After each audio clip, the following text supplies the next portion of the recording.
बस एक कदम गलत उठाता राह शौक में, राह शौक का मतलब शौक के रास्ते पर चल पड़े थे। बस एक कदम गलत उठाता राह शौक में, मंजिल तमाम उम्र मुझे ढूंढती रही। मेरी मंजिल जिंदगी भर मुझे ढूंढती रही, कहाँ चला गया। तो एक गलती थी, उसे गलती ने कहीं ना कहीं छोड़ा। तो जो कहानी मैं आपको सुनाना चाह रहा हूँ एक रियल कहानी है, और मेरी सबसे बड़ी चिंता अपने बच्चों को लेकर, आपको लेकर वही रहती है।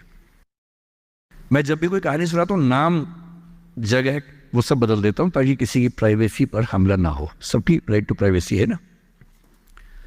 एक बच्चा था जिसको मैं जानता हूँ, बचपन से जानता हूँ,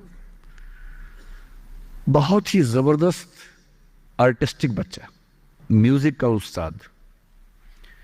उसके घर में लगभग सब लोग म्यूजिक के उस्ताद थे। इंस्ट्रूमेंटल म्यूजिक, वोकल म्यूजिक, हर चीज में अच्छा, पढ़ने में भी ठीक, बढ़िया।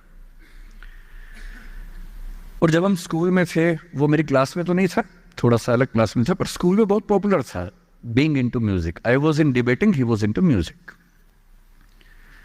और बाद में उसने हमारा स्कूल छोड़ भी दिया कुछ समय के बाद, फिर वो कहीं और चला गया, फिर हमारा मिलना नहीं हुआ। उस समय ना तो व्हाट्सएप था ना यूट्यूब था, तो बाद में मिलने का स्कोप भी नहीं रहता था।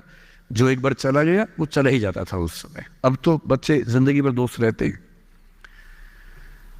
फिर जब मैं दिल्ली यूनिवर्सिटी में आ गया, ग्रेजुएशन कर चुका था, उसके बाद अचानक मुझे एक बचपन का दोस्त मिला जिसने मुझे एक इंटरेस्टिंग क्या, डेवास्टेटिंग बात बताई। तो बात चल रही थी कि स्कूल के दोस्त कहाँ कहाँ हैं, क्या कर रहे हैं। तो बातों बातों में उसका जिक्र भी आया। तो मैंने बड़ी उम्मीद से पूछा, मैंने कहा वो तो बॉम्बे चला गया होगा, फिल्म इंडस्ट्री में चला गया होगा। तो मेरे दोस्त ने पूछा कि तुम्हें नहीं पता उसके बारे में। मैंने कहा नहीं। उसने कहा यार वो जेल में है, and he was one of the most creative students of our school. मैंने कहा जेल में क्यों है। बोले सच में नहीं पता। मैंने कहा सच में नहीं पता मुझे।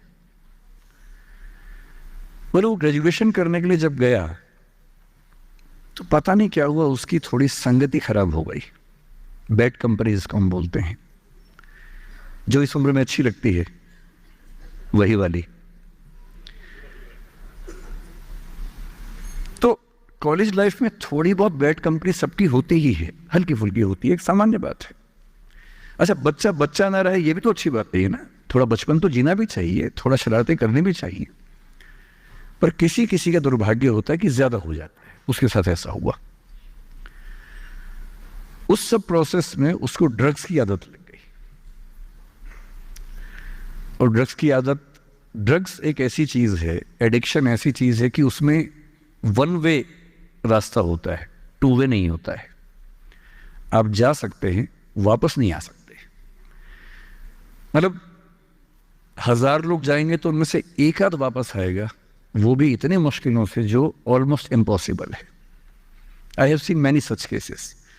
सोशल वेलफेयर डिपार्टमेंट में मेरे कई दोस्त ऑफिसर थे, तो मैं उनसे जब पूछता हूँ बताते हैं, मैंने ऐसे लोगों को देखा है 10-10 साल से स्ट्रगल कर रहे हैं एडिक्शन से बाहर आने के, नहीं आ पा रहे, खत्म हो गए हैं।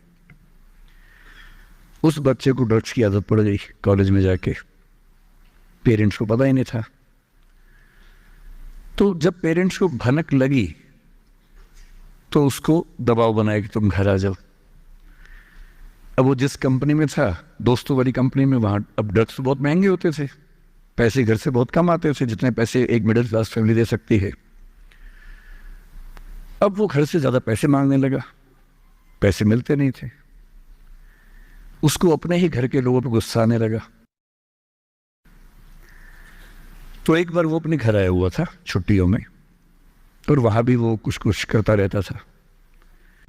उसके पेरेंट्स ने उसको बहुत समझाया कि बेटा ऐसा मत करो। और एक दिन इस बात पे झगड़ा बढ़ गया। भैया पेरेंट्स की चिंता समझेंगे आज से 30 साल बाद, जब आपके बच्चे इस एज में होंगे ना, आपकी नानी मर जाएगी उस समय। नानी मरना एक मुहावरा है, इसका मतलब बहुत चिंता में रहेंगे उस समय आप। और उस दिन पता नहीं क्या हुआ, झगड़ा हुआ, क्योंकि जो एडिक्शन के शिकार हैं उनका दिमाग उनके कंट्रोल में नहीं होता है। यहाँ तक कि जो ड्रिंक करते हैं, ड्रिंक एक लेवल से ज़्यादा कर लें तो दिमाग कंट्रोल से बाहर निकलने लगता है। ड्रग्स में तो ये एलिमेंट बहुत ज़्यादा होता है। और आधी रात को उसने क्या किया, उसने अपनी फैमिली के 5 लोगों का मर्डर कर दिया। मर्डर। उसने खाने में जहर मिलाया, लगभग सब लोग उससे मर गए। एक मेंबर नहीं मरा क्योंकि उसने खाना खाया नहीं उस दिन, तो उसको उसने अलग से मारा। और ये बात है जब उसकी उम्र लगभग 17-18 साल की थी या 19 के आसपास रहा होगा। उसके बाद वो जेल गया। मुझे उसके बाद से पता ही नहीं कि क्या हुआ, फांसी हुई या उम्र कैद हुई या क्या हुआ, ना तो मुझे पता है ना मैं इंटरेस्टेड हूँ जानने में। मैं उसका नाम हम सब जानता हूँ। एंड 1-2 क्लास स्कूल में ऐसी थी कि वो हम आसपास थे, जानते थे, पहचानते थे एक दूसरे को। मेरी सबसे बड़ी चिंता ये होती है बच्चों को लेकर कि किसी भी गलती से वो ड्रग्स में ना चले जाए। आप सबसे रिक्वेस्ट कर रहा हूँ हाथ जोड़ के, कुछ भी कर लेना, ये मत करना। बदमाशी करो, शरारत करो, थोड़ा इश्क विश्क होगा करो, कोई दिक्कत नहीं। किसी को चीट मत करना, ड्रग्स में मत जाना, क्योंकि इन रास्तों पे जाने के बाद वापसी का रास्ता नहीं है, पूरी जिंदगी खत्म हो जाती है। एक शायर ने कहा है, बस एक कदम गलत उठाता राहे शौक में। राहे शौक का मतलब शौक के रास्ते पर चल पड़े थे। बस एक कदम गलत उठाता राहे शौक में, मंजिल तमाम उम्र मुझे ढूंढती रही। मेरी मंजिल जिंदगी भर मुझे ढूंढती रही, कहाँ चला गया। सिर्फ एक गलती हुई थी और उस एक गलती ने कहीं का नहीं छोड़ा।